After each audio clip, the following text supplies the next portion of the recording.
Just take that one. Are you one? Yeah, that's your vote. Or we can switch. Care. Okay, Linda, we don't have any communications on the agenda. Has anything else come in? No, there's nothing new. Okay. And then we need to approve the minutes from our public workshop and executive session from November 13th, 2017, and the regular public and executive session meeting from November 20th, 2017. Can I get a motion to approve those? So moved. Can I get a second? Second. Is there any discussion? No? Linda, could we get a roll call? Ms. Byer? Yes. Ms. Cimarusti? Yes? Ms. Gowan? Yes. Mr. Krieger? Yes. Mr. Magaziner? Yes. Ms. McFadden Nicola? Yes. Ms. Pietrobono? Yes. Mr. Roslevich? Yes. Okay. We have a solitary student report this evening. Yes. Hello, solitary student. Julia was not feeling well tonight, so it will just be me. So to begin in Irving, Irving will have their winter sing-along and parties on Friday. We have a lot from Bartle. Bartle Student Book Club is expected to start the Kid Who Ran for President and the Flat Stanley is Flat Again series.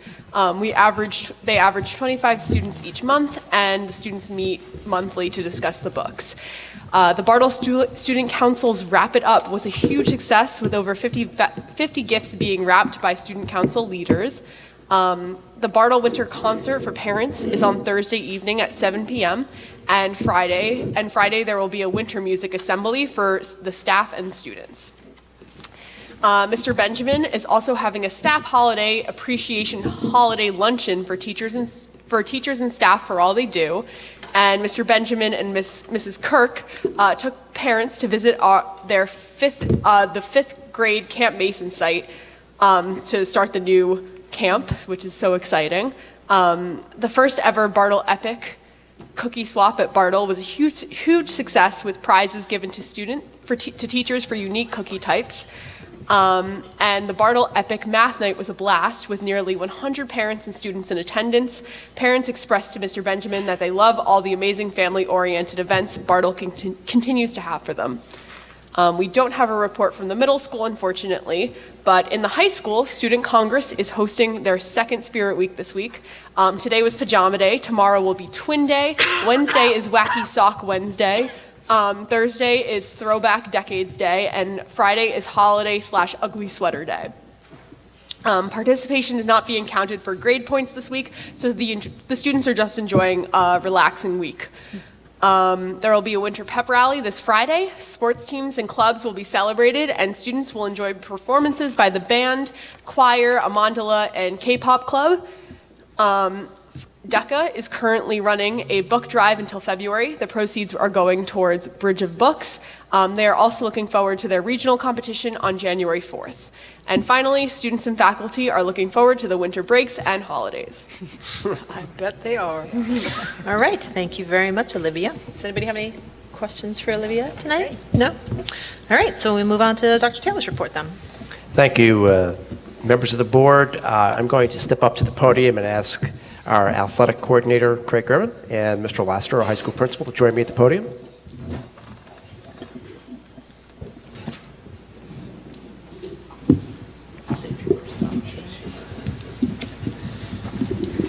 It's this time of the year that we recognize standout coaches and athletes and their parents and guardians. Thanks for those who braved the a little warmer kind of winter weather today to come out. But I know it's a busy time, and I appreciate you being here. Also, our coaches and the gentleman behind me, very much thank you for being here. This time I'm going to have Mr. Lassiter come to the podium. He'll say a few words about some of our coaches and athletes. And we're going to be handing out certificates, and I'm going to ask the board president to join me, and we'll take some photos. Those parents or guardians who were here as subs for their kids because they're busy or tied up, you're welcome to come up and accept the certificate on their behalf. Mr. Lassiter. Thank you, Dr. Taylor. First of all, thank you all for being here. The fall season was really, really historical here in Highland Park. Both our soccer programs, our cross-country program, they all did amazing things. And so I'm going to actually give the mic to Mr. Gervin, who can give all the details of this fantastic season, because there was just too many accomplishments for me to keep track of. A quick rundown for the fall sports. The boys soccer team, for the first time in Highland Park history, won a Central Jersey Group 1 title, so that was a huge accomplishment. They also set a school record for wins, I believe. They were 17-3-1. Wow. The girls soccer team was also a fantastic season, taking a school record. They were 17-3.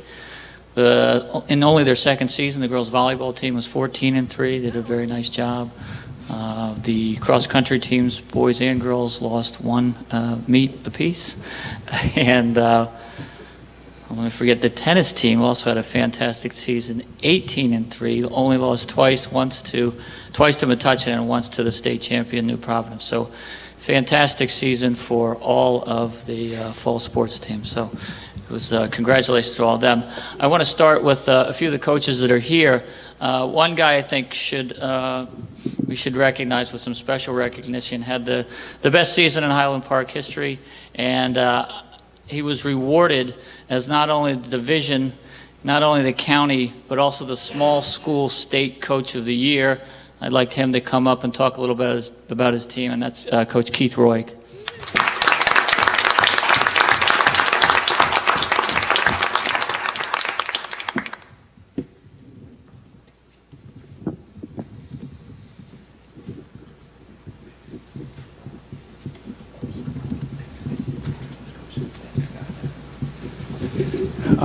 We just had an amazing year this year I'll never forget. 17 wins, 4 losses, 1 tie, and we were Central Jersey champs. Just coach an amazing group of kids and soccer players and young men. So proud of them. To get the recognition in our county and in the state was truly nice, and just an incredible group of guys. Should I call the all-division players up? So, oh yeah, sure. Sure.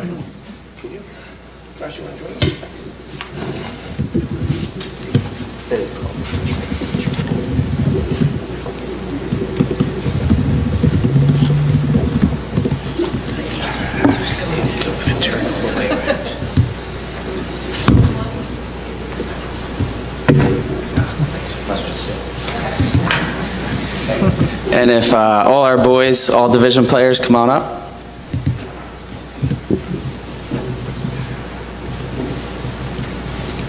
So a special year this year, we had 5 players from Highland Park who made all blue division, which is pretty remarkable.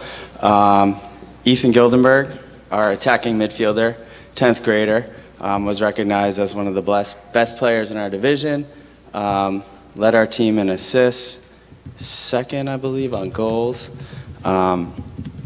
Felix Rojas, our defensive midfielder, a real important player on our team, skillfully, a captain of our team, great player. And Alon Isaacson, our goalie, he's had 7 shutouts, the best player, the best goalkeeper in the blue division. And although he's not here, Jonah Bieberman set school record with 82 goals, 82 goals in his career, 36 this year, first team all-county, first team all-state, Group 1. So just an incredible year, and I thank you, Mr. Gervin, an incredible athletic director. Thank everyone. It's just been a great year. Thanks, everybody.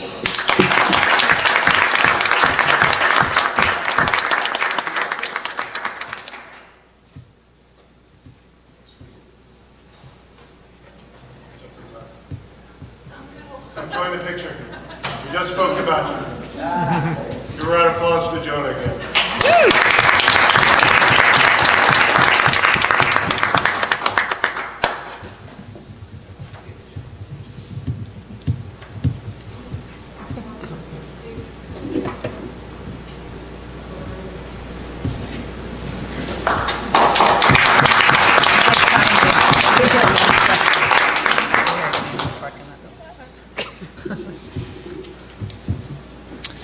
Next up, I would like to call Coach Tim Stark of the cross-country team. They not only had a fantastic season, but also demonstrated great sportsmanship, and they won the Division Sportsmanship Award, which is a nice accomplishment. So, Coach Tim Stark.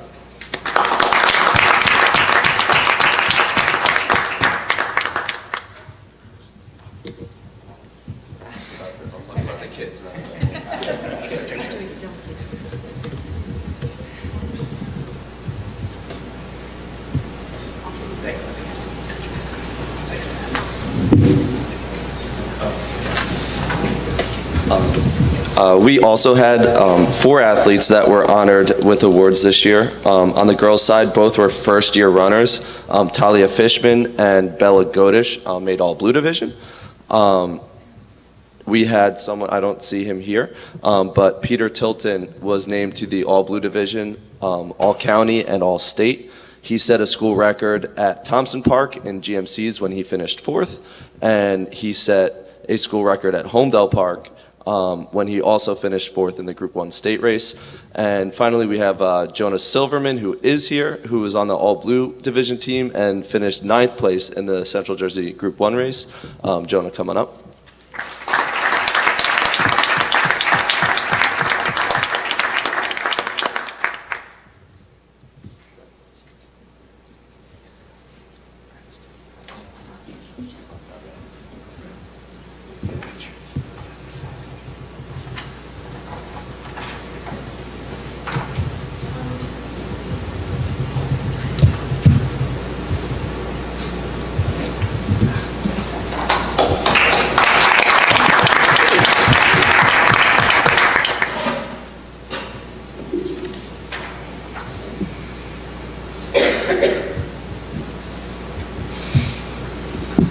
Okay, I don't think any more of the coaches are here, so I'll talk again briefly about the girls tennis team. They had a fantastic season, 18-3, 2 tough losses to Metuchen, and they lost to a really good team in the state tournament this year, who ended up winning the whole thing, New Providence. But they had a fantastic season. They had a number of girls that achieved all division awards. First girl who was the team MVP, I believe she went 21-2 and just did a fantastic job. She won an epic 3-set match against Metuchen. It was the stuff of legends. But anyway, an all-division tennis player for the first time, Rachel Powlin.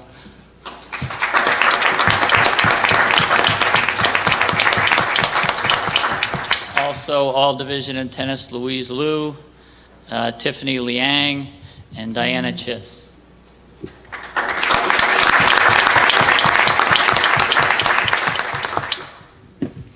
Unfortunately, in volleyball this year, we weren't officially part of the conference. We had to wait 2 years to get in, so we didn't get any individual awards. But again, I'd like to commend them on a fantastic season. They were 14-3 in only their second year, and they don't have any seniors, so we're looking for big things for them in the next year, and hopefully we'll bring home a lot of these all-division and possibly all-county and maybe even all-state awards. So they had a great season, so let's clap it up for them.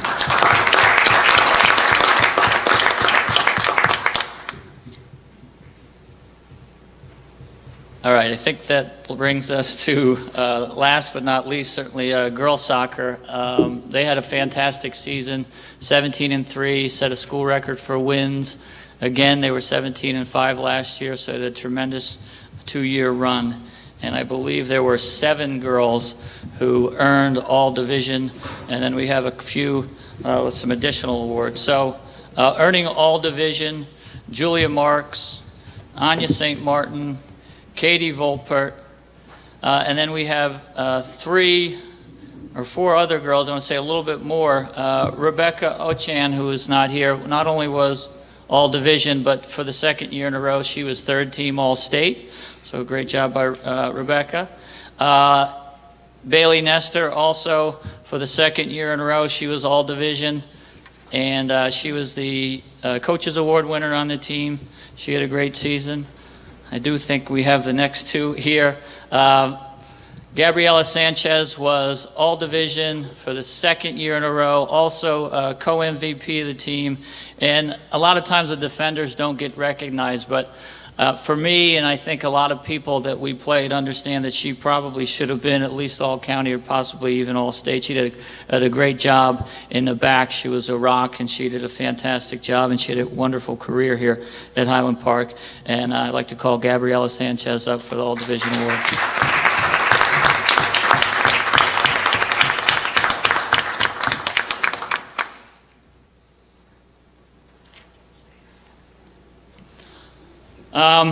Last but not least, someone I know pretty well. She's a pretty good soccer player. She's a 4-time All-Division, 2-time All-County, 2-time All-State, first-team All-State this year. She set a school record for goals, set a school record for assists, and she's had a wonderful career here. And I'll certainly miss her watching her play. So, Elizabeth Gerben.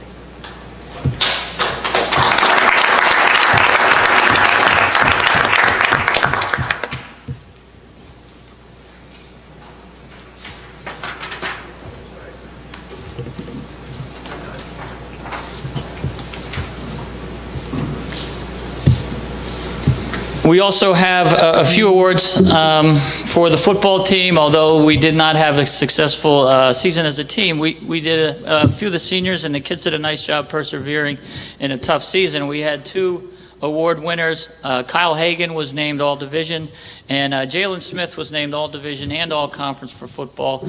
Great accomplishment for those 2 guys on a team that was shorthanded, and they did a fantastic job, really sticking it out and playing very well throughout the season. So, two for Jalen and Kyle. And that's it for the Fall Sports Award. Hopefully there will be many awards for the winter and spring season. Thanks.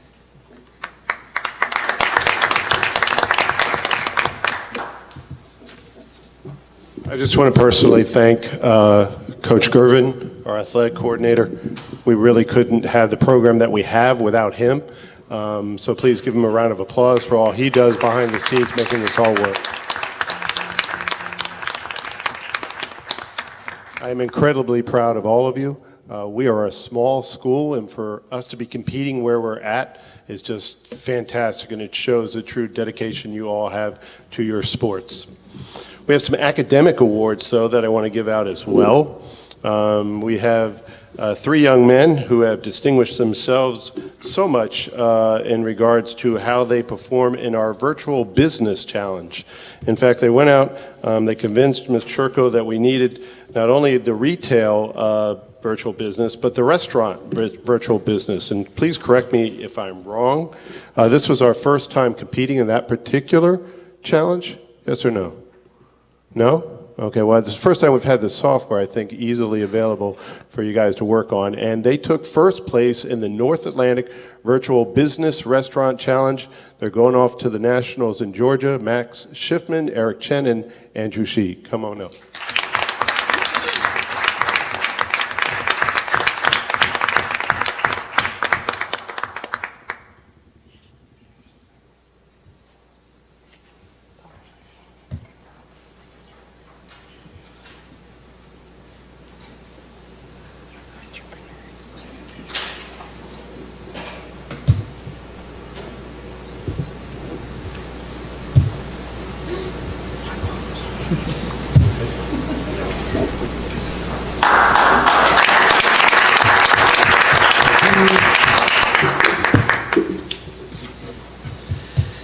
Thank you, everybody, for coming out. At this time, we're going to move forward to the business portion of our agenda. So those of you who would like to head out, now's your time. We'll take a 30-second break while you exit. Have a great night. No, you're not allowed. I won't do Not anything allowed. back.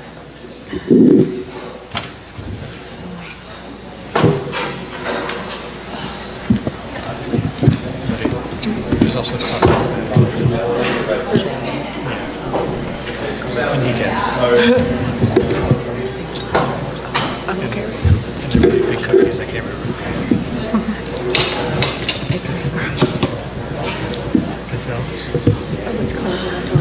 Oh, I know.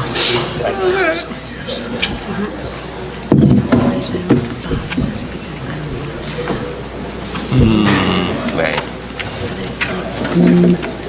You know what? The door's much better. It's all genetic. Gonna wait a minute for Linda to come back. On the other hand,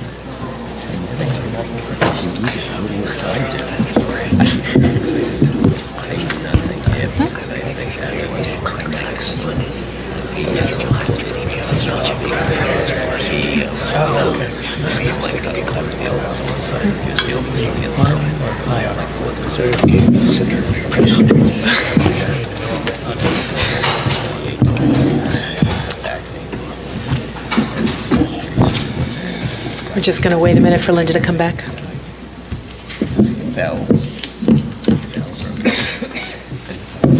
You can't do anything if that's not here.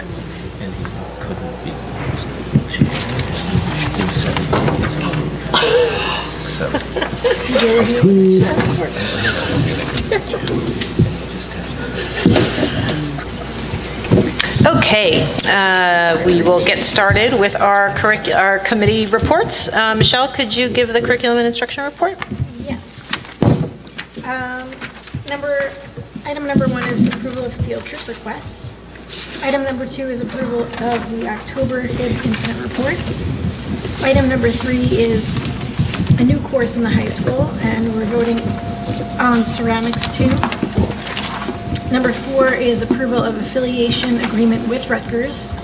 That, just to remind you, was the Department of Psychology Internship Consortium to restart the Bartle Social Emotional Decision-Making Lab. And that concludes my report. Wow, we like speedy reports. Speedy. Does anybody have any leftover questions for Michelle from last week or Nick? No questions, but I would comment that the field trip request for board approval misprinted for tonight's meeting. If you look on the packets that were handed out, but the totals are, as far as I can tell, The are printed correct. or what was on our I drive? think the one on the drive is also a little off. I had it open a minute ago. But if you look at the previous weeks, the December 11th, it all lines up. Oh, I have my wrong folder. what part of the report do you think is off? No, I don't think any of the report is off, but if you look like the line for, like you see the total, but you don't necessarily see how much is for bus and how much I is see. for admission. So the printing of it is off.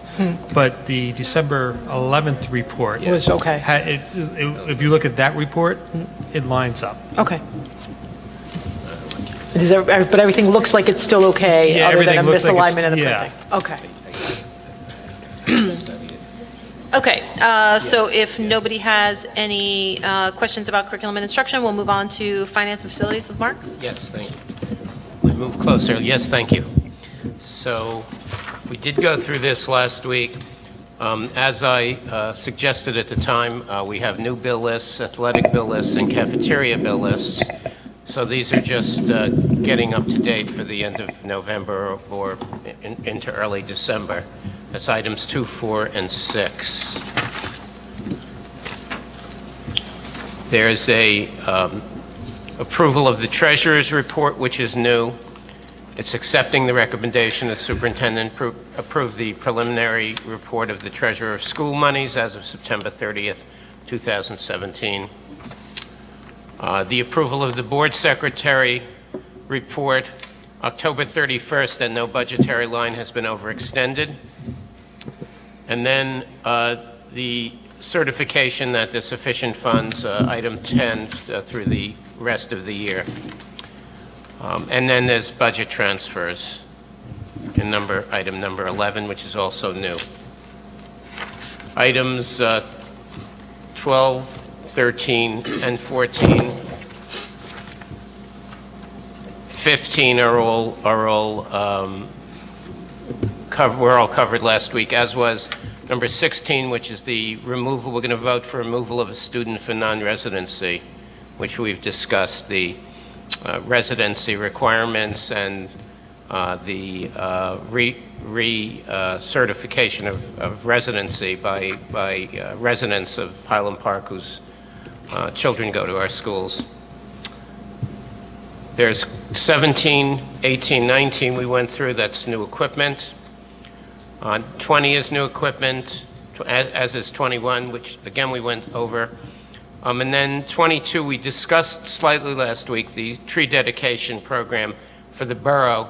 This is giving the borough access to include schools and trees in front of our schools for that program, to put a plaque for somebody on our trees.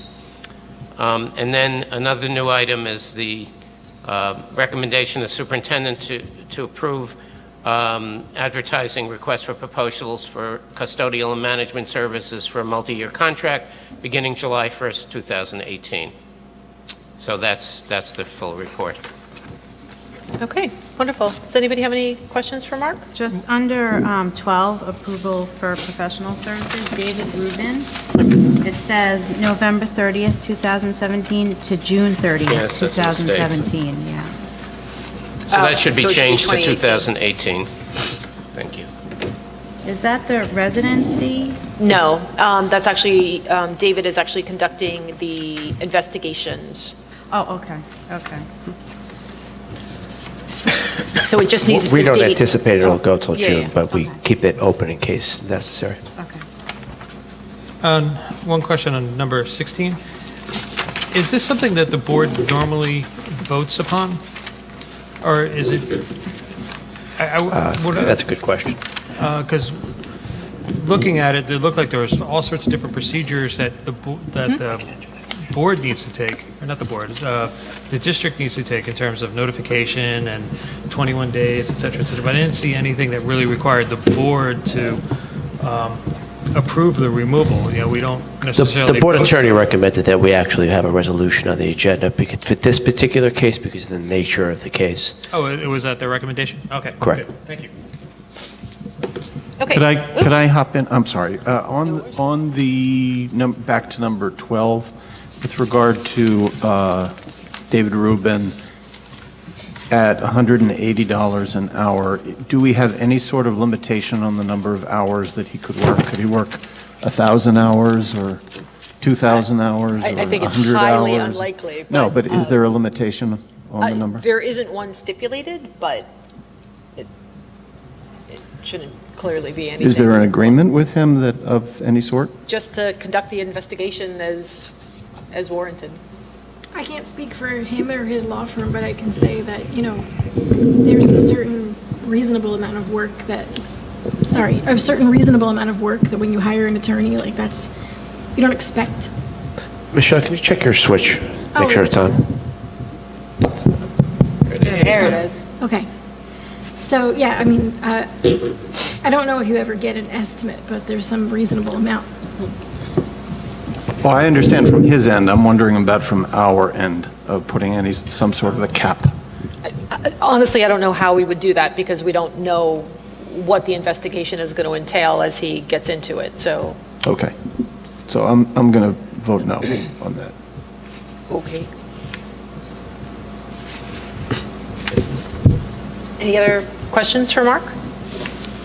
No? Okay, so why don't we move on to personnel? Okay. Judy, you knew that though. Yes. So, I'm going to go over some new things because I think I went over last week most everything else. So, we do have, sadly, another resignation, number 5. The resignation of Antonio Olara, who is a para at Irving, effective December 8th, making his last day in district January 3rd. Okay, and then number 9 is the hiring of a full-time English teacher. Her name is Michelle Paxton, and she comes to us from a school in Old Bridge. So she's a seasoned teacher. Scott, did you want to talk about her at all? Well, I could say a few words about it if you'd like. This is the teacher we are recommending replace Maureen Rexer. Fortunately, because she is coming from a parochial school, she's not bound to 60 days release. So we'll have her here in a timely fashion. Her director of the Cavalry Christian School gave her a glowing recommendation. Amazing work ethic, great asset to the community, serves as a mentor as much as she does as a teacher to the kids. It's a huge loss for their institution. And then he explained why he happens to be losing teachers, which I don't think is necessary for me to go into detail, but it's for obvious reasons. I mean, I'll say that we are seeing a trend in the parochial school expansion or closure movement, and that's bringing more people to our candidate pool from parochial schools. Yeah, I think we have another one coming later in the agenda from parochial school. Okay, let's see. So we are also tabling number 10. Okay, before I forget to mention that.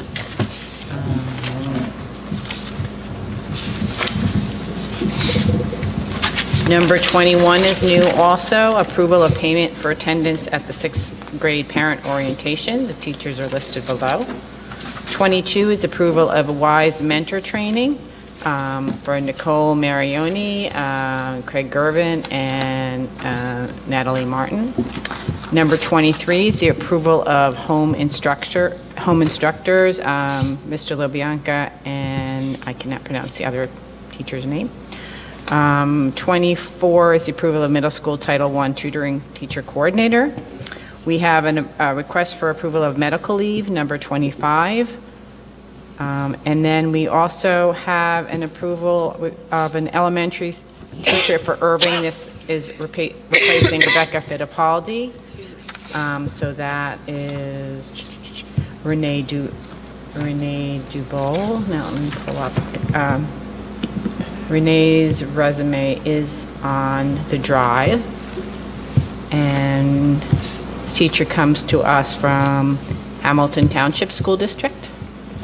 And Scott? Excellent reviews. I actually had a chance to talk to the outgoing superintendent who got to know her as a friend of mine. The outgoing superintendent from Hamilton. So excellent references. She is the teacher we're recommending to replace Rebecca Fittipaldi, who will become our new supervisor of humanities. We're trying to get her here as soon as possible, but she may have to be held to her contract. Okay. Then we have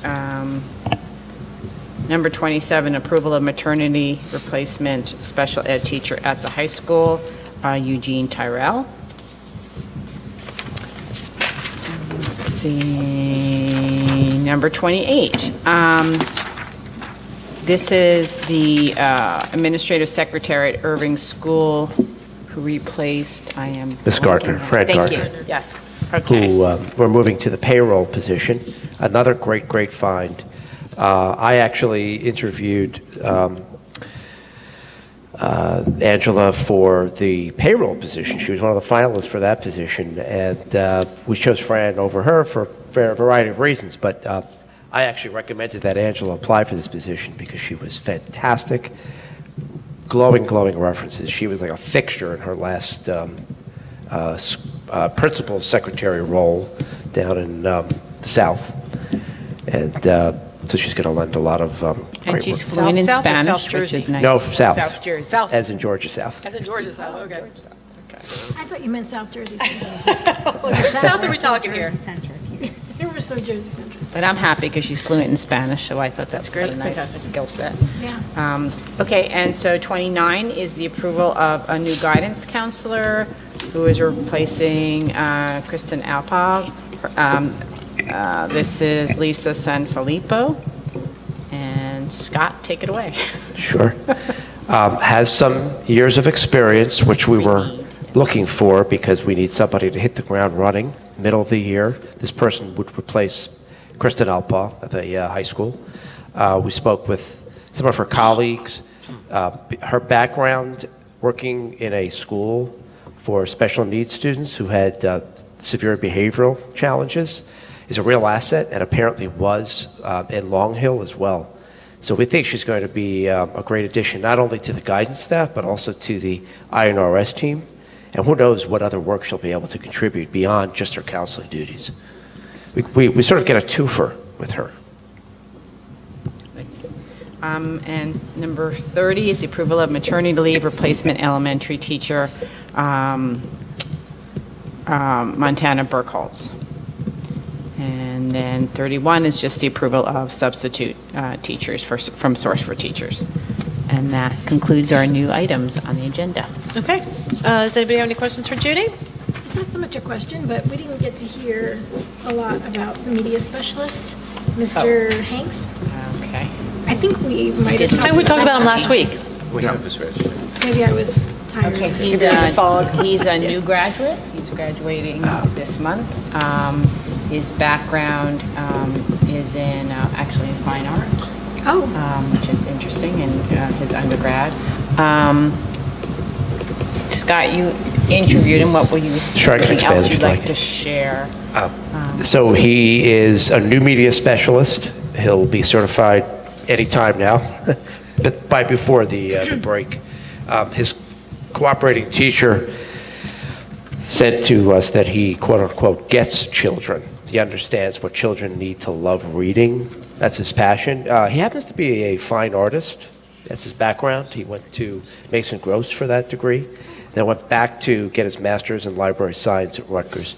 He came to us thanks to the coordinator of the MLS program at Rutgers, who actually called me about him, says, you've got to check this guy out. So we interviewed him. He was outstanding.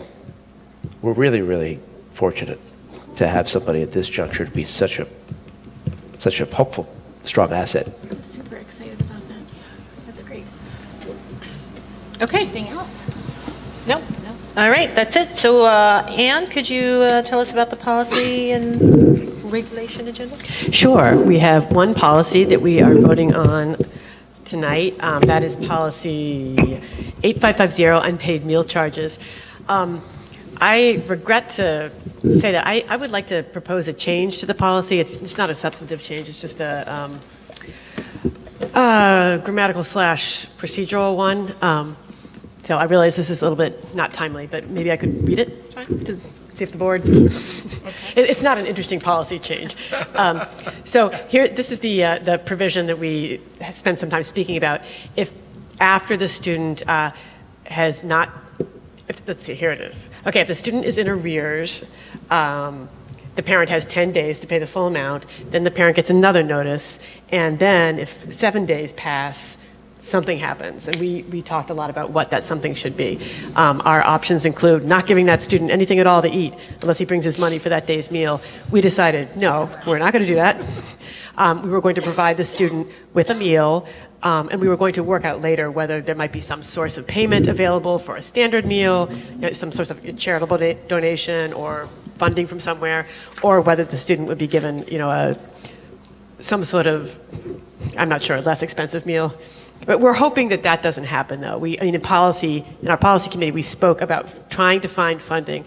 Apparently, the federal government will not reimburse us for lunches that are not paid for within the terms of the policy, so we have to figure this out. So I just had to make a long story short, it's that provision that I wanted to recommend a change in.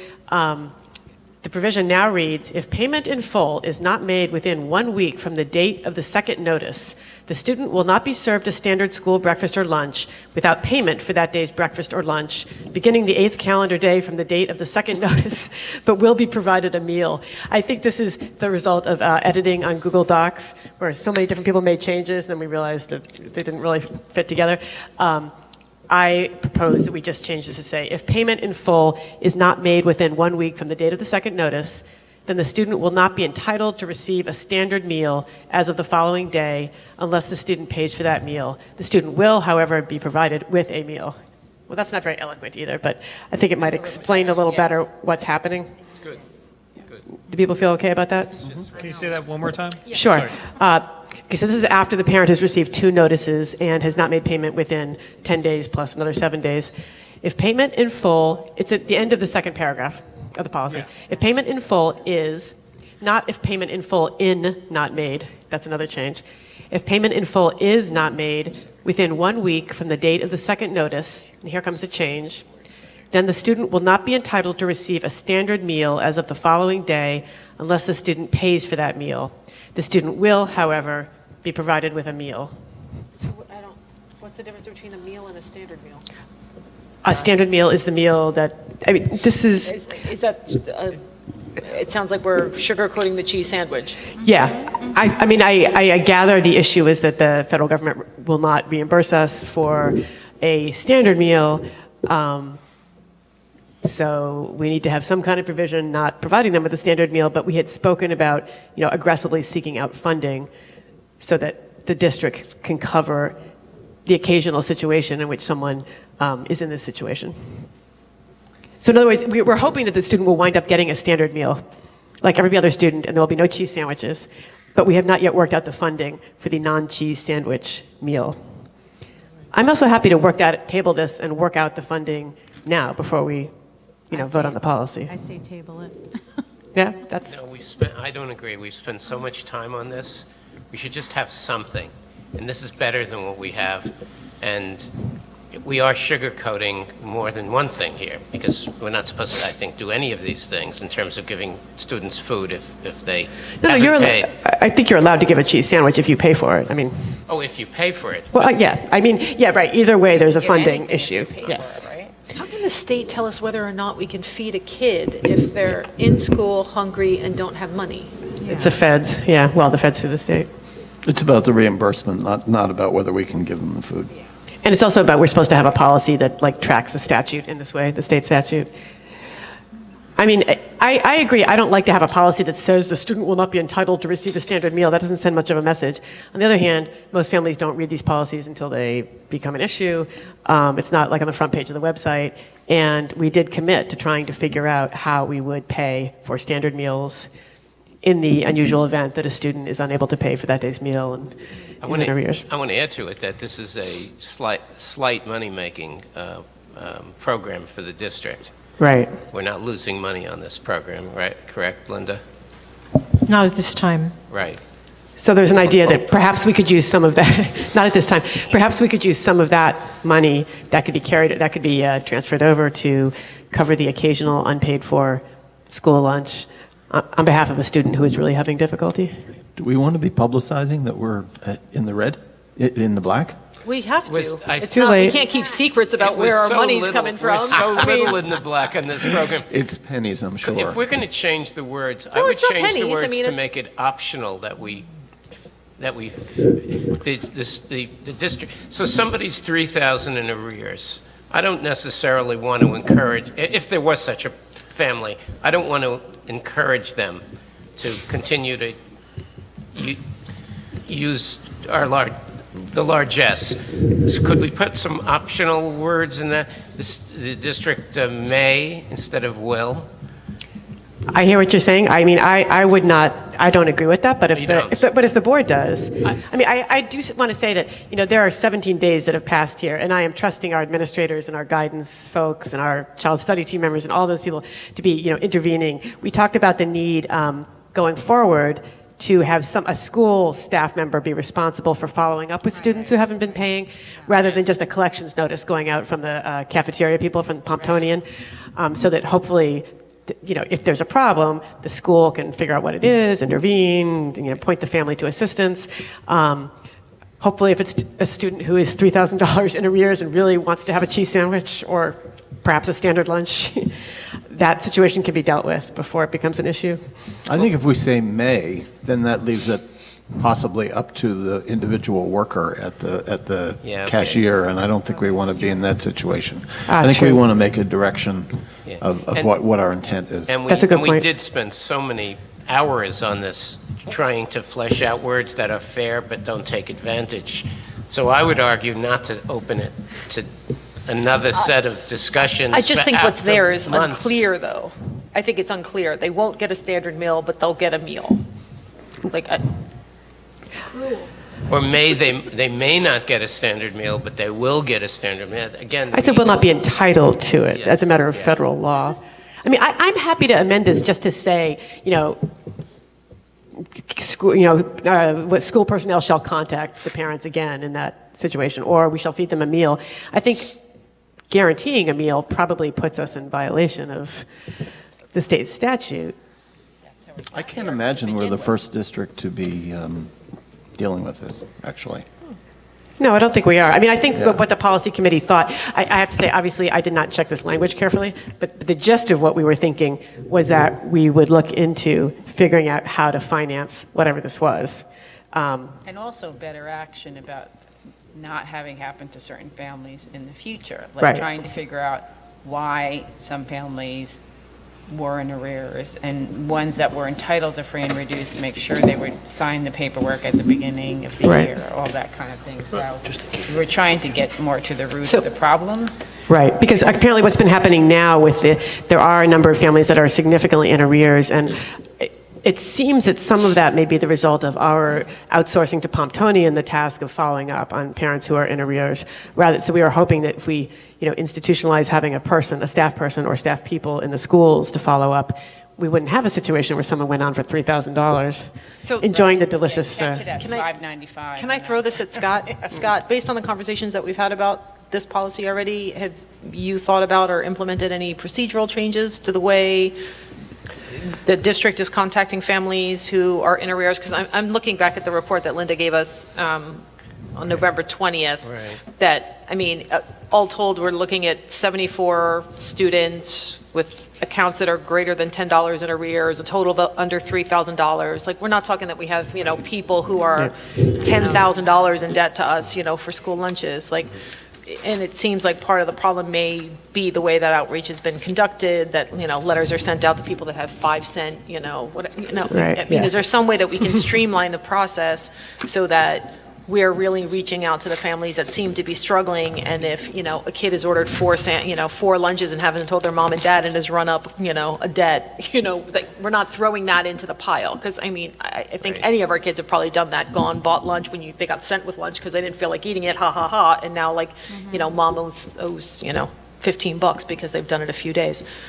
Well, the Finance Committee instructed Linda and I to develop a letter that we would send out from her office, which I think you've already done, correct? To those families Yeah, I you're just need talking to about. fine tune it. Go ahead. I just need to fine tune it. Yeah, and we identified, I think, like a dozen families who were significantly in the hundreds of dollars in debt. We talked about various different Yeah. possible responses to Yes. that, from pursuing it assertively to thinking about whether there are any debts that potentially can be covered by the school, particularly if a student has already graduated and there is really the expense of collecting. So that was going to be left, I think, to the administration with instructions that we wanted them to consider all the So options. can we leave it that we'll, Scott and Linda will follow up with us in terms of what they put in place? But for this, maybe the language can just be, that, while, according to state, it's federal guidelines? You know what? That's what it. I have to admit, this got out of my control a little bit. I had a bunch of work, and that is how it was the last time we discussed it. I missed the last meeting, so I'm not sure what happened then. But didn't touch it. Okay. You're right. Oh, thanks. That's awesome. 2 meetings. It looks like this may have gone through some additional committee or administration editing. The way we originally had it was state law requires us to instruct that if a payment is not made after the 18-day period, blah, blah, blah, blah, blah. So we made it pretty clear that, or it might have even said NJSA, 18 colon, blah, blah, blah. I'd be happy to put that back in, and maybe we vote on it the next time. But maybe that we put a statement in saying, however, no child's going to go hungry. No child will be left without a meal. Yeah, Okay. The way I read it right now is that the only way they're going to get served a meal, and they will be served a meal, is if they have money to pay for the meal that day. I don't read it the way the only way I can read it, that last sentence in the second paragraph, because it's prefaced at some point with the student will not be served a standard or lunch without payment for that day's breakfast or lunch. Well, we changed that. I'm proposing a change to that. I think we were trying to To that tweak it, text? but I don't think it carried the way we intended. Okay, I'm saying the student will not be entitled to receive a standard meal. I know the breakfast lunch thing is confusing unless the student pays for it. And there's a distinction that's been made by the editor in this case between a meal and a standard meal. I like Darcy's idea of going back to the state law, requires us to inform families that blah, blah, blah, blah, blah, blah, blah. However, in this district, no one will be left without a meal. So I propose that we table it. I propose that change. We look at it again. Unless we're facing some sort of trouble for being behind in adopting this, Scott. I don't remember if this is one of these ones that there's some sort of audit or we're required to adopt it in order to comply with some regulation. I think we already have, one is on the books. So. Right. I'm just trying, there are certain policies where we're supposed to adopt certain provisions and, there was a deadline by which to do it. I don't know if this is one of those policies. I probably should know, but I don't.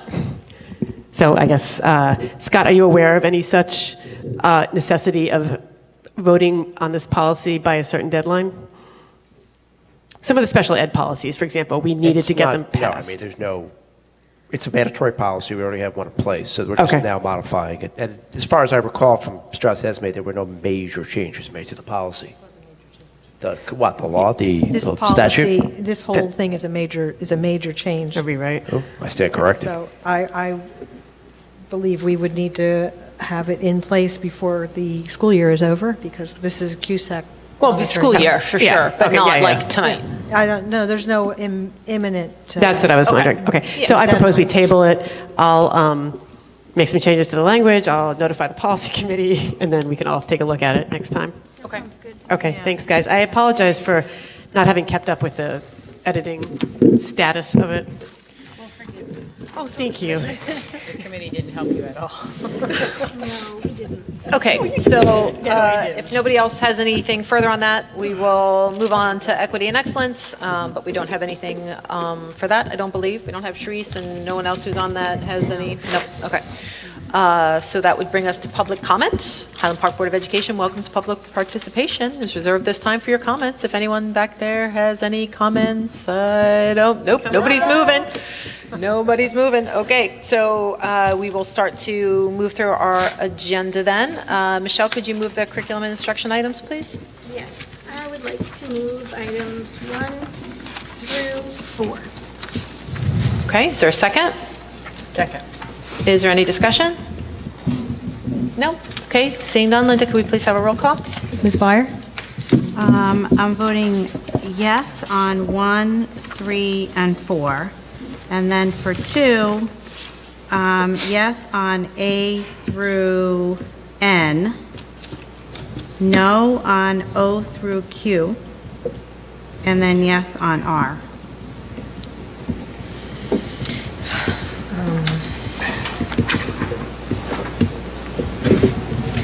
I'm going to have to, 1 second. Sorry.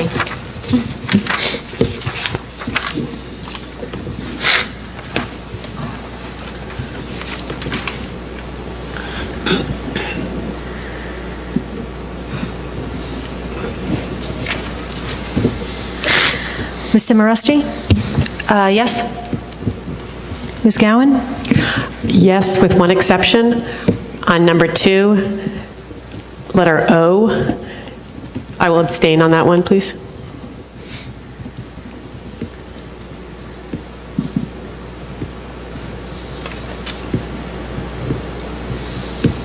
Mr. Krieger? Yes. Mr. Magaziner? Yes on 1, 3, and 4, abstain on 2. The entire one? Yes. Let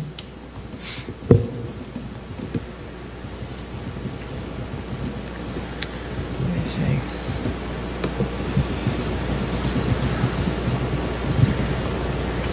Ms. McFadden Nicola? Yes. Ms. Pietrobono? Yes on 1, 3, and 4.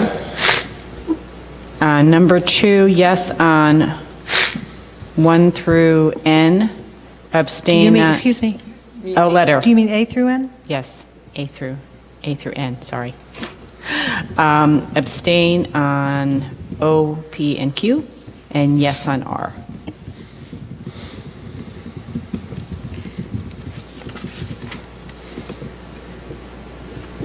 Mr. Roslett? Yes.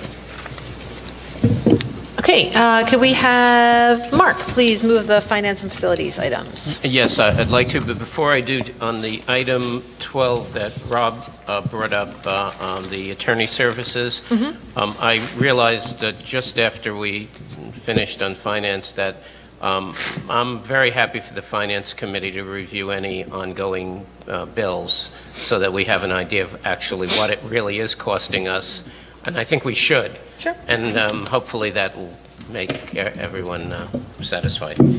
So I'm going to move 1 through 20. I'm moving 1 through 23.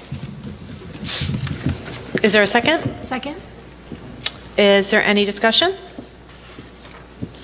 I would just say on that matter that that's just, one of those unexpected expenses that comes up that we just need to deal with, but I agree, stay on top of. But these kinds of investigations need to be done, and they need to be done well, and they need to be done by someone that, is trustworthy, and so. And who's done work for us before.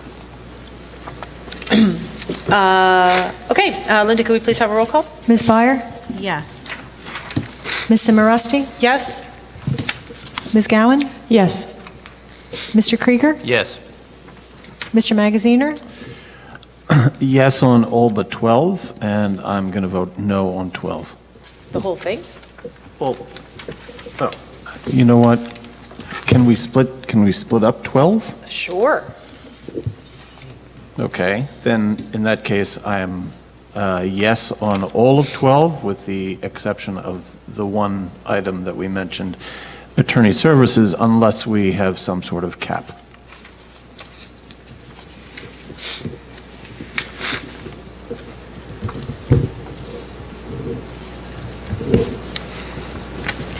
Ms. McFadden Nicola?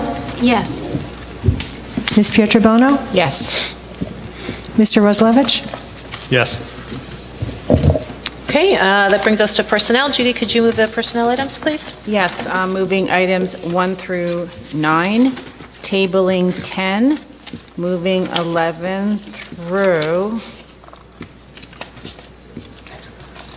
31. Okay, is there a second? Second.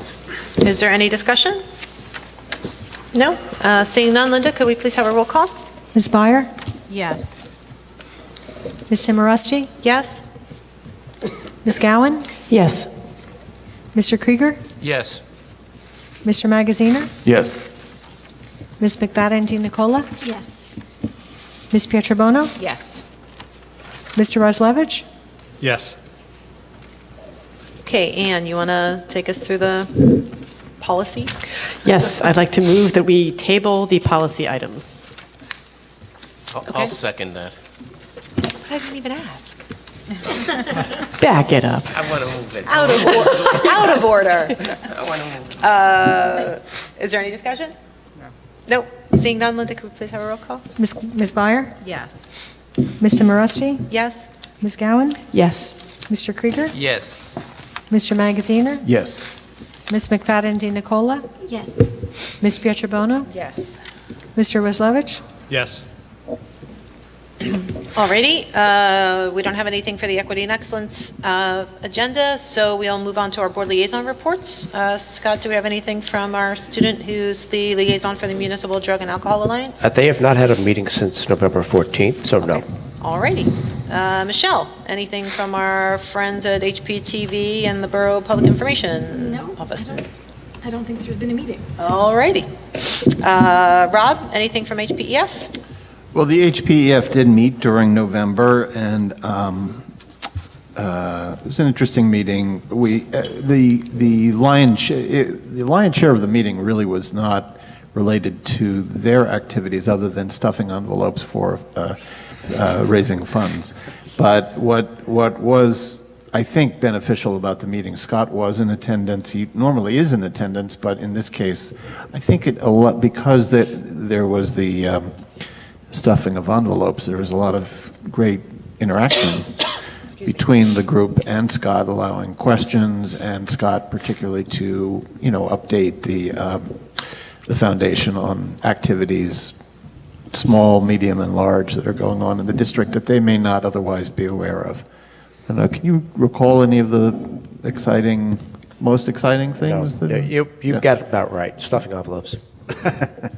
For important mailing, of course. Yeah, and I will say, they are working on putting together the spring, they have one major fundraiser per year, as we know.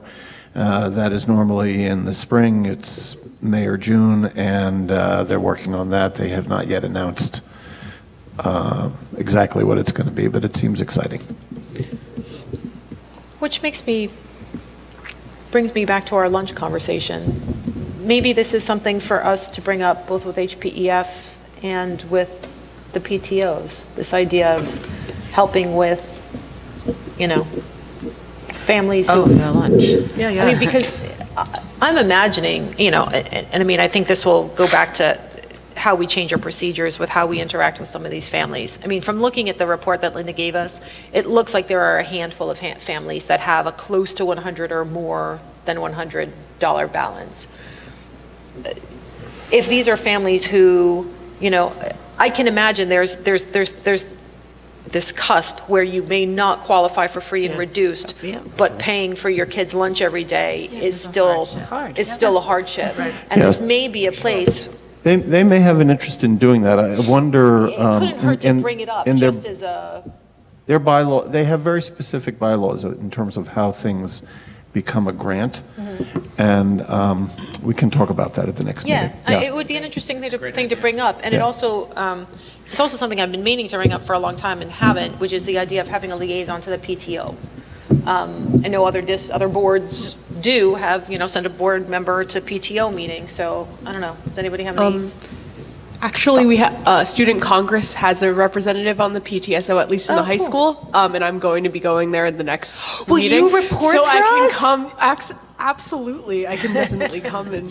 You just made my day. I can definitely report on the lunches and what we can do about that. Go, Olivia. And the other organization in town that may also work for the lunches is the Highland Park Gives a Hoot. It's kind of up their alley too. So, That's right. Yeah, good so- idea to bring the, okay. See, this is why we do this, people. This is why we have this part of our agenda. It makes us think of different community resources that we have that we can tap into when we have things that are I love too the big for our little brains. The brainstorming is excellent, which makes me think that one of the magazines that we get sent at home, one of those school board, I think it's this leader on the front cover. I'm kind of like... Yeah. That's our New Jersey School Boards Association. New Jersey School Boards. Monthly. Okay, so we get 2 or 3 of them, I don't know. But There's a that We had a one in national one particular- too, yeah. Yeah, so That's that one in particular had an article in it on breakfast after the bell.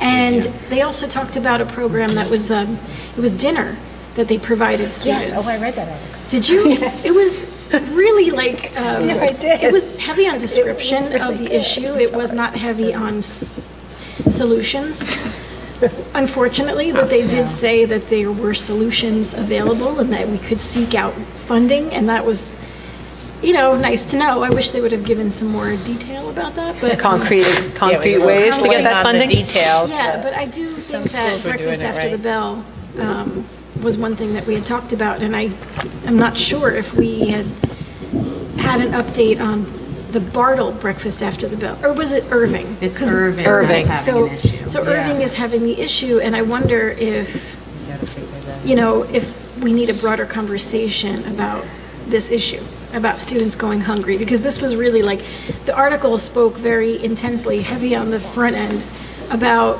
how students that are hungry are, having behavioral issues, academic issues, obviously, because they can't focus on their schoolwork, but behavioral issues. Because you're cranky. Because, yeah, and especially at that age, at Irving ages, these are kids that can't really come to you and tell you in words. They just kind of, would tend to act out. So that was my concern, was that, we're not doing enough to get breakfast after the bell at Irving done. What is the issue at Irving? There's low participation? Is that? No, I don't think we're it's just not doing it yet. participation. Oh, we're not doing it yet. Oh. But that's the intent, right? No, Yes, the intent that's the is to intent. do it. Right, that's the intent, but I know that we had talked about there was some talk of pushback because the teachers might have thought that it was too disruptive to the day. But, you know, a lot of the students. Well, I'm not hearing that at this point. I think it's just Melanie logistics said for that. us. Talking about that last week. You know, figuring it all I thought out. that was brought up last week, too. Last week. Is that what Melanie? The presentation, she said Melanie- she had Melanie heard mentioned that. Sorry? that there was some pushback from some of the teachers Melanie McDermott Hughes. when she was talking. When she was here last week. Yes. Yeah. So, I mean, that's where I had heard it, and I'm glad to hear that's not a problem. I just don't know what's holding it up, and it was interesting that that article just happened to be in my mailbox. Okay. So Melanie's point was that individual teachers are potentially having some issues She didn't- about integrating it into. not spe- she Wait, didn't I think mention- no, she was just I know talking she didn't mean just- specific teachers. I'm sorry. No, I didn't mean. She wanted to She said kinda know Mrs. She just said there Jones. was a general maybe concern about how the logistics would work. So maybe their guidance is needed on how to integrate it into your morning. A diffuse concern. A diffuse But that- concern, yes, that I'm sorry. The teachers from Bartle could, you know, Oh, could help that's- say, yes. hey, you know, we've done it Because here, things were going so well. Right. Actually, Mr. Benjamin, so we already started talking about this as a leadership team last week, and Mr. Benjamin was very clear about how he managed it, and he has been actually a good model for us. So yeah, we're going to look to try to replicate it. So is Mr. Benjamin offering to mentor the leadership at Irving? Is that No, but I will pull upon his resources and Okay. knowledge base to help me. That would be great. Yeah, we'll get there. The only thing that might challenge us at Irving is the fact that Ms. Freeborn's going to be out next spring, you know, for the spring. We have a relatively new novice Right. person in there, in her seat, so. I mean, my assumption is that, you know, in times of transition, that's actually an easier time to get things to change. So I have high hopes. It's an ongoing discussion. I won't let it go too far, too long. Yeah, and if you want that article, I can share that with you happily. All right. Unless anybody has anything else on that, we'll move to Judy with the Commission for Universal Access. They were not able to have their meeting. They didn't have a quorum. It was supposed to be last week, so I have nothing to report. Wow, we've never had that happen. Yeah, it was only one person showed up, I heard, so. Oh, no! Everyone's shocked. It was like everyone had an emergency and couldn't show, so. All right. And Public Library, Suzanne was doing that, so now we're going We to have do to not have a representative yet. Okay. Ms. Fittipaldi will probably go to the January meeting. She starts mid-January. Okay, great. Shared services, I have not heard anything about that since we met, I think, back in May. So if I hear anything, if that gets called again, I will be sure to let everybody know. And last week we were supposed to have, moving on to CPAC, we were supposed to have Tara here, but she didn't, are we No, going to, she'll she's going come to come in next January. month? Yeah, she's All still not right. able to make She it. sent me an email at some point. She just wanted me to share that, again, that the approved childcare is helping the meeting attendance. The last workshop that they had on the GLOW program resulted in one student actually transitioning back to the district because of how impressed they were with the program. Yippee. So that's fantastic. I'd like to hear more about that.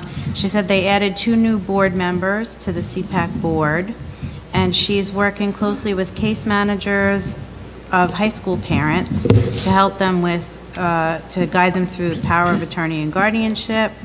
And upcoming, there's workshops on special ed from the inside out and guardianship. Cool. So, little overview. Thank you.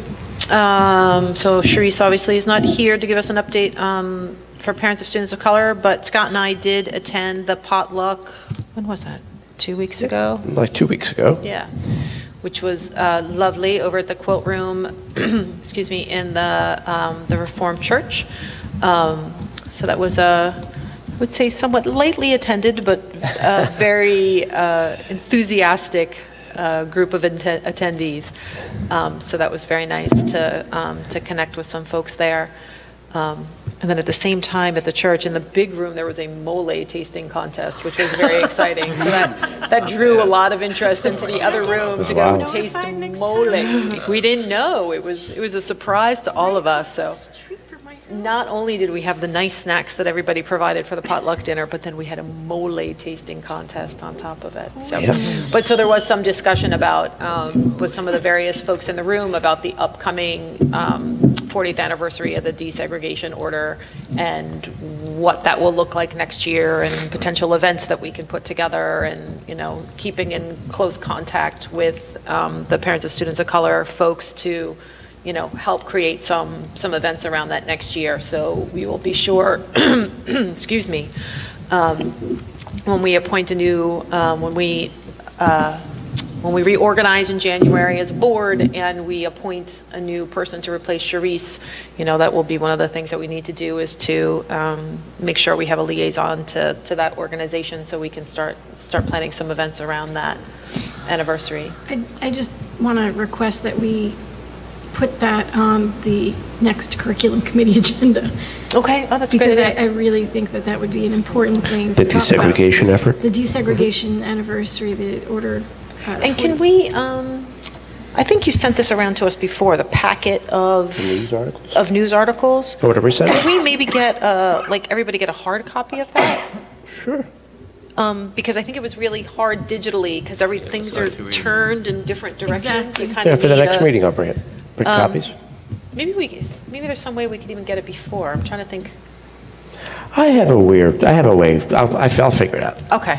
Yeah, it would be nice to have that, and for us all to I think as we go into 2018, we need to start thinking about what this is going to look like throughout the year, because I think it's and I think a bunch of us, who went to John Hume's film, the Fantastic. Blacked Out? It was amazing. And it just gave me so many ideas in terms of how we can tie the work that he was doing with kids and how that can be continued around this anniversary. And I mean, and the work that we want to do in terms of starting to detrack, and it all, I feel like there's all these pieces of a puzzle that are all kind of slowly coming together. I feel like that and was... that 2018 is going to be this year to really have some honest conversations about, how our district has functioned for a very long time and how we want to see it function going into the future. So That movie was very powerful, and I thought that the discussion afterwards was even more powerful, but unfortunately it was disorganized. And it was so much coming at everyone at once that I wished that we could have a series of discussions following. I thought maybe we could do some organizing around that. yeah, and I think that's what hopefully this next year will be. Yeah. The students were amazing. They were incredible. Amazing. Lucinda Holt is the key person with HP POSOC who's leading their work, so she'd be the one you might want to connect with if you Absolutely. have ideas. Awesome. Okay. All right. So Anne, do you have anything for us from Human Relations? Yes, the commission met on the 15th, and we're meeting again in 2 days. Let's see. There are no big... a few days before in the middle of the tail end of Hanukkah, before the holidays. That's an ambitious time to be meeting. We'll see how many people are able to make it. Hold on one second, please. Okay, here we go. There are no sort of big policy issues for the board to address, but there's some community events that folks might be interested in. They're now sponsoring a book club. On December 7th, they had their first meeting. They read Everything I Never Told You by Celeste Ng. And the next meeting, this is more relevant, the next meeting, for those who missed it, which is probably everybody here, it'll most likely be in March to give the library a chance to order extra copies of the next book, which will be White Rage, The Unspoken Truth of Our Racial Divide. It's by Carol Anderson, and the New Brunswick NAACP may co-sponsor it. So look out in March look out for an announcement about a book club meeting in March. They're gearing up for the Martin Luther King Day celebration that they do in conjunction with the borough. Well, they are part of the borough. So they are trying to arrange speakers for that. Oh, and I believe POSOC is going to speak. There are going to be some POSOC organizers who will speak about integration and desegregation at the MLK Day celebration. So we might want to figure out what they're going to say and that whether makes we me can think, contribute. I mean, I think all of us, when we're at our specific liaison, meetings, should be starting to talk about this and should be starting to talk about different committees that we work with to say, hey, here's what's coming up. How can you guys be a part of this? Because I'm sure there's things that could happen at the Board of Health. Certainly things that could happen at the commission. So let's start talking about this. It also made me think that we may even for January, and I can contact Gail and Susie about this, we may want to think about some sort of resolution that both the board and the borough adopt in recognition of that 40th anniversary, just to kind of kick things off and so. That's a great idea. I'll start. If anybody has ideas of what should be in that resolution, send it to me. So Scott, if you could get us all that, all of those. Articles. Yeah. And, maybe I don't know, maybe at the beginning of January, we'll try to put a couple of people in a room to brainstorm some ideas around that. Okay. All right. I'm sorry, did I cut you off? No, you didn't cut me off, but Sorry. there are a few other issues. I can't remember actually if our student rep was present for this, but there's a great student rep, and either she or someone that she asked to speak wanted to remind people that the Women's Issues Club at the high school is collecting women's hygiene products. It's a drive that will go on until December 31st. You can drop stuff off at Unite Pharmacy, Safe Drugs, the Reformed Church, the Conservative Temple, Park Deli, and soon in the basement of Borough Hall. So everyone's encouraged to do that. Here's actually a policy issue potentially. Policy in the broader sense. They are working on some sort of a substance abuse pamphlet that could be given to people in the community about, addiction support groups and other services that are available. So I don't know if that's something that we would want to connect with, Scott, and, add some stuff that's particularly directed at youth. The contact there is Dina Stevens, who's a parent and a psychologist. If there's interest in reaching out to her, or maybe some of the Teen Center wants to, we could maybe help them with some resources and make sure that we know about all their resources. Yeah. And was there anything else? One moment, please. That is it. Thank you. Okay. Mark, what do you have for us from the Board of Health? They did meet. I was unable to attend that night at the very last minute. I asked Diane Heimlich, who's the chair, to email me with any issues that was school-related, but she did not, so I assume they did not discuss anything that required immediate action. Often I get items that I pass on to either Scott or Linda. So we're meeting again January 11th, and so that will be in time for our voting session a month from now, and I should be able to report then on anything that's come up. Okay. Sounds good. Rob, anything you could possibly add on top of what Melanie had to say last week? No, not really. Okay. I don't have anything from school boards. I'll have to take a look and see when the resolution cutoff is for the next delegate assembly, which would be in May. I believe it's sometime in February. So, anything anybody wants to put forward, let me know. And Rob, anything interesting for Middlesex County School Boards? Not at this time. All right. So I don't have anything tonight under my president's report. And under old business, we just put Sharice's resignation. Obviously, we are working towards filling that seat. The notice has been put up on the district website. Has the notice already gone into the paper, Linda? It went in on Wednesday. Wednesday, all right, wonderful. So that's been put in our paper of record. I contacted Council President Susie Welkowitz and Mayor Gail Brill-Mittler about the borough helping us get the word out. So they printed up the notices, put it at Borough Hall, got it to the library and in the kiosks up around town. So we're trying to do what we can to spread the word about it. Linda, you said you've already gotten a couple of emails. I've received 2 emails of interest, and I'm not sure if we've received anything by in hand or mail. Okay, all right. So we'll at least have some candidates to interview. The deadline was December 21st for folks to put in their information. And just for the record, I'll read it again. That this is for a board member vacancy, the term of which is January 3rd, 2018 to December 31st, 2018. And you must be a resident of Highland Park. And let's see, you must submit a letter of interest and resume no later than 10 a.m. on Thursday, December 21st, 2017. And that goes to our board secretary's office, Ms. Linda Hufala, at 435 Mansfield Street, Highland Park, New Jersey, 08904. And you will be, any applicants will be, or not any applicants, anyone who is successfully appointed would be subjected to a criminal history background check, and a financial relative disclosure form will need to be filled out. And we'll be interviewing candidates at our meeting on January 3rd, 2018 at our public board meeting. So board members, what we're gonna have to do before we do those interviews is come up with the questions that we want to ask. We had a set of, I think, 3. I went back and looked at the, when we interviewed Mark and Judy.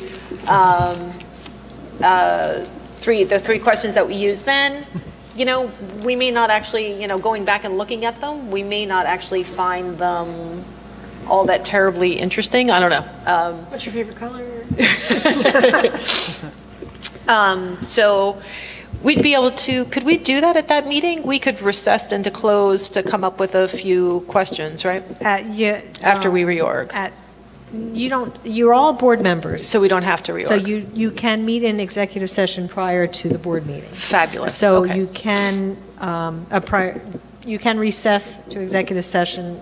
Like we normally would. At the 6:30. Okay, so And why then don't we go plan on doing that? Because I'm assuming we probably won't have all that much for the January meeting.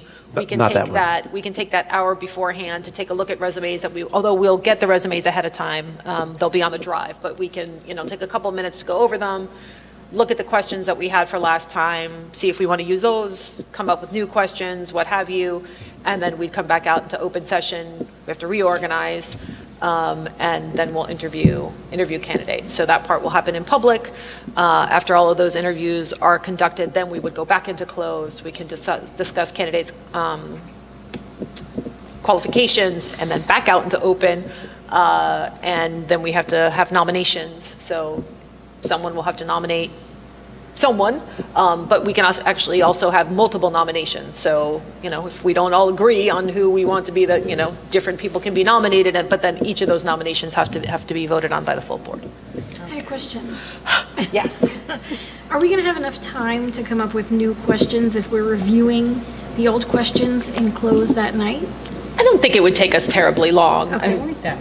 Yeah, I mean, it's only a few questions, and you know, we may look at them and think that they were okay, and we may look at them and think, maybe we want to tweak this one a little bit, or maybe we want to add something based on, you know, what we know is going on next year, or, you know. Okay. Like, yeah, I mean. I'm just thinking about like specific things, you know, that we might want to ask that weren't really relevant or weren't happening. Yes, no, exactly. You know, Right. But maybe preparing something ahead of time. I think we can do it. We're pretty good at working in a pinch. We can get a lot done in an hour while we. Yeah, but if we think of something hummus and ahead, bubbly we should bring our question. Yeah, absolutely. I mean, think about it ahead of time. If you have a question you want to propose, just bring it and throw it out on the table, and, you know, we'll see if we can all agree on a few of them. Okay. And January 3rd is when we also determine our president. So we have to do all of this with the new member prior to making a determination of president? No, we'll reorg first. We'll reorg first? Correct. Okay. Could student reps also have a question, possibly? Like, can we prepare a question as well? I like that. I like that monkey wrench you threw. I don't see why not. Absolutely. Does somebody have the old questions from last But time? it's one question for to us. all 4 candidates. Okay. So if there's a particular question you think would be, you know, you and Julia think would be pertinent on behalf of the student body, can you just send it to me and Dr. Taylor beforehand? Yeah, absolutely. And Linda? Oh, that's exciting. I That's love great. that idea. That's a good idea. And do we have the old questions we were asked? Yeah. Does someone have a copy, and could you mail Yeah. them to us, all of us, so we can look at them? Yeah. If Prep. Linda doesn't have them, I can Fine. transcribe them from the old meeting, because I am that goofy that I went back and watched it. You all did fabulously. I had to point you again. Just so you know. Thank you. You were fantastic. Thank you very much. Knowing everything you know now, you do. Are we I feel better. required to appoint someone, or can we vote no on all the candidates? And this is just a hypothetical. Then it goes to the county superintendent. if the board is unable to decide on a candidate within a particular time frame, which I don't remember off the top of my head, but it's not a particularly long period of time, then it goes to the county superintendent to appoint someone. Wow. So, Get those letters in. I agree. Let's agree. Beat me to it. Get them in. So you have to have the amount that with Sharice, that's the number you have to have. Right. You can't have less than that. Fascinatingly enough, though, the state board doesn't have to. And Governor Christie ran the state board for months without a full board, but we're not allowed to. He can do whatever. And then at the very last minute, threw a bunch of people on there so Phil Murphy can't. Ta-da! That's right. And Steve Sweeney let him. Yeah, Cheers! Cheers. Cheers to our I state have a legislature. Sweeney hat, a baseball hat. I'm for sorry. you, by the way. I'm sorry. Sorry, I just got a little sassy there. It's late and I haven't been feeling well today. Okay, we don't, does anybody else have any other questions about the appointment? Okay. Anybody have anything for new business? No? Okay. Public comment, last chance. Nope, nothing. Okay. Wait, oh God. Yes, Sorry. No, you don't. No, you don't. You don't have to. I forwarded something to Scott about a free online course, and I thought I would share it in new business. Okay. It's a webinar. It's a webinar, yeah. So you can be in 3 parts. pajamas and do this. For students, board members? Well, I thought it would be Staff? good for board members, staff, Up to anybody. people at home, pretty much anybody, students. It's called Exploring Race, Racism, and Equity in Education. And I have the link. It's through eventbrite.com. I found this actually on Facebook. It was posted by AWO in Jersey City Schools. And it's run by the Education Minnesota Connect Communities. And, excuse me, they run from December to June. And they have different topics that they tackle. December 11th, their topic was What is FIRE, F-I-R-E, featuring Jen Cohen. FIRE is Facing Inequalities and Racism in Education. February 12th is upcoming, that you can still register for all of these for free. February 12th is What is the School to Prison Pipeline? April 9th is What is Systemic Racism in Education? June 11th topic is What is Equity in Hiring Teachers of Color? So to join any of these online communities, you can go to mynea360.org. Say that one more time. mynea, so it's my lowercase capital letters NEA360.org. We have 5 members of our leadership team, including myself, participating. That's great. Yeah. And you can pick and choose Do they some archive or it all. so that you can watch a different time, or do you have to watch it? I think that they're available. Once they're done, they're available. yeah, archived or however, so that you can revisit them. But I thought since it's free, it would be great to, Thank you, Michelle. publicize it. Fabulous. Thank you. Sure. Okay, so I'm assuming still no public comment. And so can I get a motion to adjourn? So moved. Can I get a second? Second. All in favor? Aye. All right, good night, everybody. Oh my God. See you in it's 9 2018. o'clock.